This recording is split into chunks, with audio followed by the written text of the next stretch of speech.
Hey, welcome back to Brews with Beck. I'm Dan. How the hell are you? I'm great. I'm solid. And hey, look what's in front of me. Welcome back to the Farking Wheaton WOOTStout 2021 version. I've had WOOTStout throughout the years. It was created 8 years ago by the co-founder of Stone, a fellow named Will Wheaton, who it says on the bottle is nerd royalty, and Fark.com's Drew Curtis. It was a collaboration of all three to bring, this stout, which is 11.5 on the Richter. Ding! Um, they brew it with pecans, flaked rye, and it's partially aged in bourbon barrels. So, not fully aged, but, partially. So, it's getting a little love.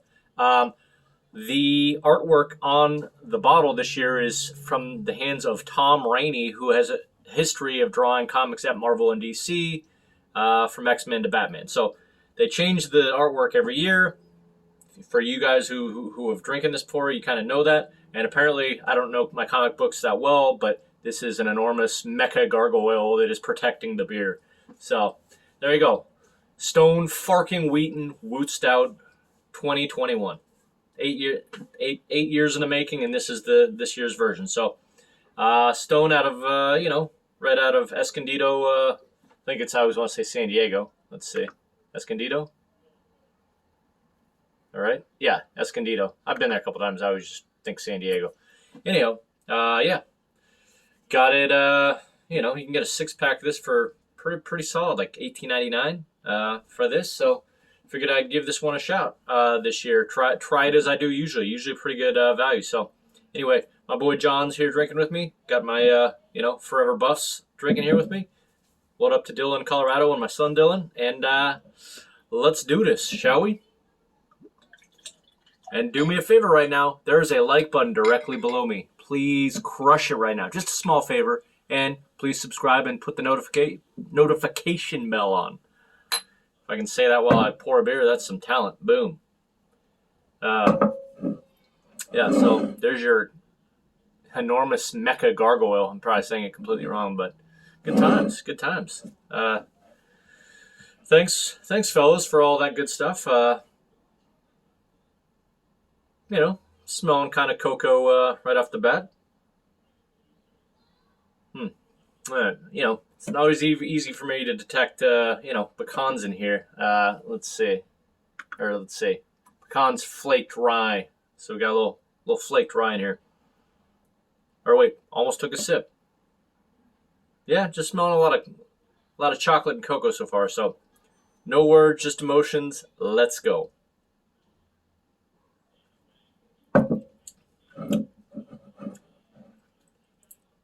Yep. Actually even has kind of a, with the stout, kind of a roasted coffee thing going on with like maybe a little bittering chocolate. Non-sweet cooking chocolate, should you say. Kind of get that much. But yeah, it's 11.5 on the Richter. If I was to guess this blind,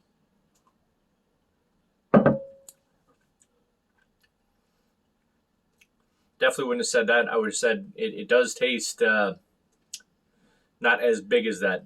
Probably would have just said 10 flat. So it's kind of where it's out. Mouthfeel is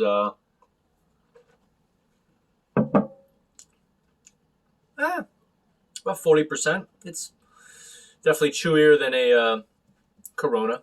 So there you go. I mean, maybe, so most people might even say 50, 60%. I've had chewier than this, so I'd say about 40, maybe 50%. All right, I'm going to give myself about a 30-second to a minute thing to taste this. Give me 2 seconds.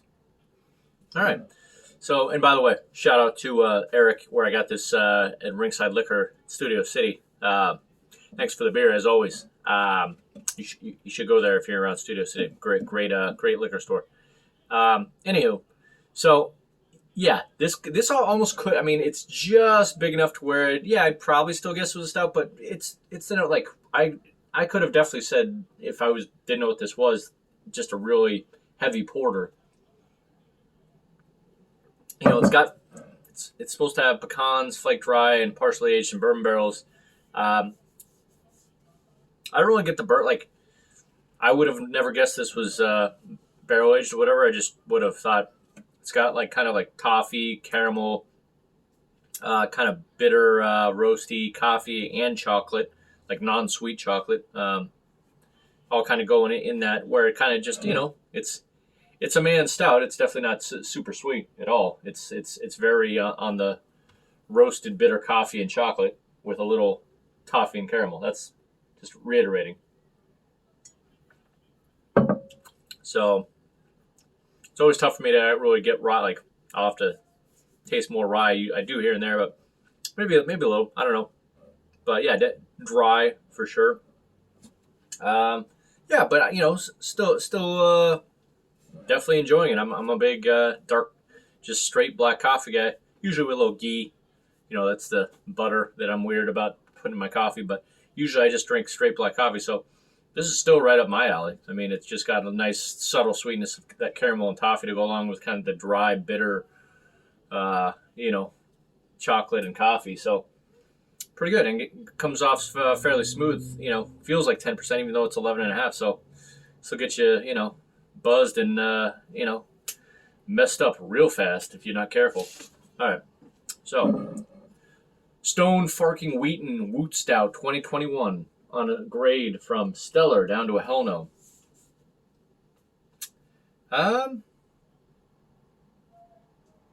One more sip.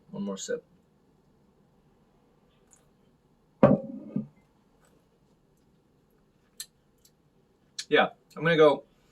It's at the top of the category, tip top. So it's gonna get a Dan Beck's original. Pretty decent. All right.